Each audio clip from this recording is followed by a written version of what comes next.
Good morning, everybody. Thanks for being here.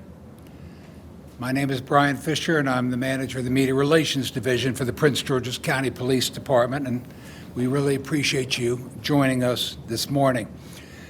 Speaking with you this morning will be Prince George's County Police Chief George Nader, the County Executive for Prince George's County, Aisha Braveboy, the Superintendent of the Maryland State Police, Colonel Roland L. Butler, Jr., the Chief of the Bowie Police Department, Dwayne A. Preston, and the State's Attorney for Prince George's County, Tara Jackson. I would also like to recognize Prince George's County DCAO, Mel Powell.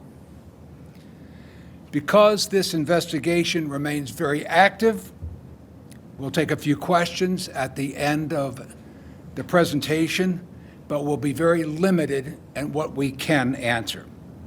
At this time, I'd like to introduce Prince George's County Police Chief George Nader.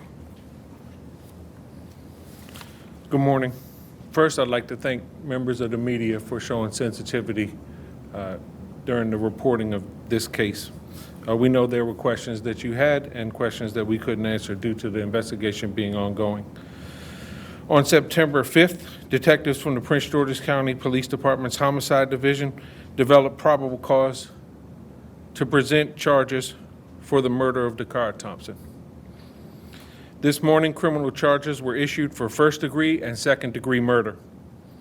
The facts of the case: 19-year-old Dacara Thompson was last seen on August the 22nd. She was reported missing the very next day. On August the 21st, her family located the vehicle in the area of Jasmine Terrace in Hyattsville, Maryland. On August 31st, what we believe to have been Dakara's body was located by the Maryland State Police Department in the area of eastbound Route 50 at Route 97. On August 23rd, in the area of University Boulevard in Hyattsville, Maryland, a short distance from her vehicle, at approximately 3 a.m. For reasons still under investigation, it appears that Dacara willfully entered a vehicle being driven by Hugo Rene Hernandez Mendez, 35-year-old male out of Bowie, Maryland. Through investigative techniques and video review, detectives were able to track the vehicle's movement to an address on Kimber Ridge Drive in Bowie, Maryland. On September 4th, several search warrants were obtained and executed pertaining to this case, which led detectives to obtain enough probable cause to take Hugo Rene Hernandez Mendez into custody and present him to the court commissioner for the murder of Dacara Thompson. We believe the murder occurred in the home on Cambridge Drive in Hernandez's bedroom. Her body was taken to the location that it was recovered at by Hernandez. At this time, there are no additional suspects. However, this investigation is ongoing. Our thoughts and prayers are with her family during this time. Detectives from the Prince George's County Police Department's Missing Persons Unit were quickly joined by the Prince George's County Police Department Homicide Unit, along with our law enforcement partners from Maryland State Police and the City of Bowie, who worked jointly and tirelessly to determine the facts of this case. Because the pre-existing relationships between our agencies, we are where we are. There's still a lot of investigative work to be done in this case, and we're asking members of the community or anyone that may have information about this case to contact us at 1-866-411-TIPS. Throughout this case, members at the highest level of our law enforcement agencies were kept abreast of every development, and cooperative decisions were made jointly. I have no words to express my appreciation for the Superintendent of the Maryland State Police, Colonel Butler, and Bowie's City Police Chief, Dwayne Preston, for their involvement. In addition to law enforcement involvement in this case, the highest level of our governments were kept abreast of this matter. This included daily briefings with Deputy Chief Administrative Officer Melvin Powell and County Executive Aisha Braveboy, both of who provided unwavering support for our teams who were conducting this investigation. Incidents like this affect our entire community. Ms. Braveboy's involvement in this case, for me, further reflects her passion for people and the community that we serve. On behalf of our department, I want to personally thank you for your support in this tough case. It meant a lot to me personally, and I appreciate it. At this point, I'll turn it over to County Executive Aisha Braveboy. Thank you so much. Thank you, Chief, and thank you to all of our public safety partners who are here with us today. But more importantly, I want to thank this community. When you found out that Dacara Thompson was missing, you answered the calls of her parents and her family to help find her, to locate her, because she means so much to so many. And so it is tough that we're at this point where the search is over and justice begins. I want to thank our superintendent. I want to thank also Chief Preston, the men and women of the Prince George's County Police Department and its homicide unit, as I have repeated numerous times as state's attorney, the best of the best. I want to thank you for closing this case quickly. And now we will hand this case over to our state's attorney, Tara Jackson, to seek justice. But I did want to reflect on Dacara Thompson, young 19-year-old graduate of St. Charles High School in Charles County.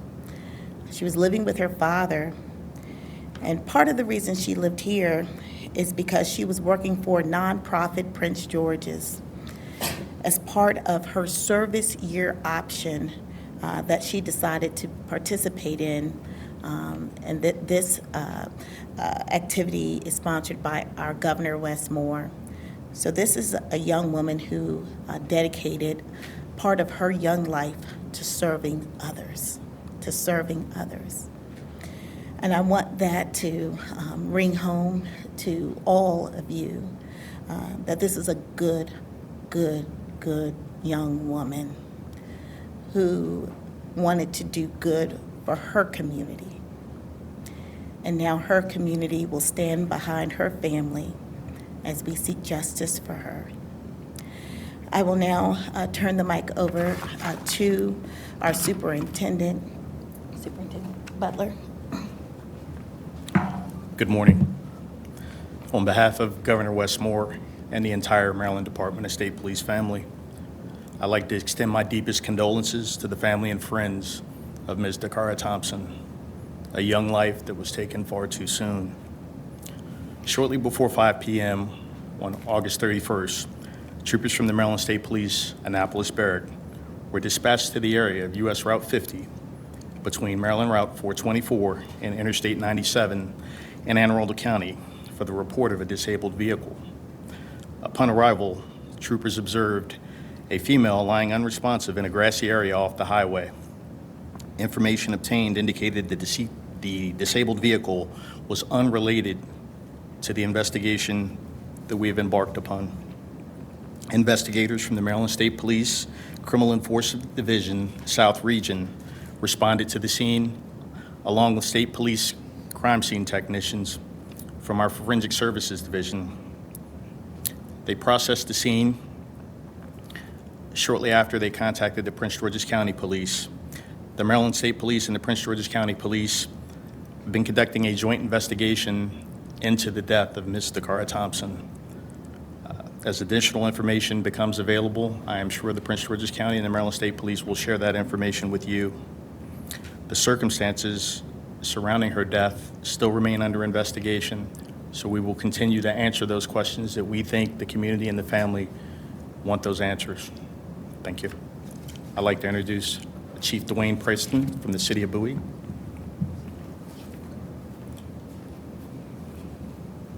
Good morning. On behalf of our city manager, Alfred D. Lott, I want to express my condolences to the family of Dacara Thompson. Members of the Bowie Police Department have worked in great collaboration with Prince George's County Police Department and the Maryland State Police. And unfortunately, the evidence led to this incident culminating in the city of Bowie. We continue to work in partnership with our strong partnerships with our law enforcement agencies, and it's our prayer that as this case matriculates through the criminal justice system, that justice will be served for the family. Thank you.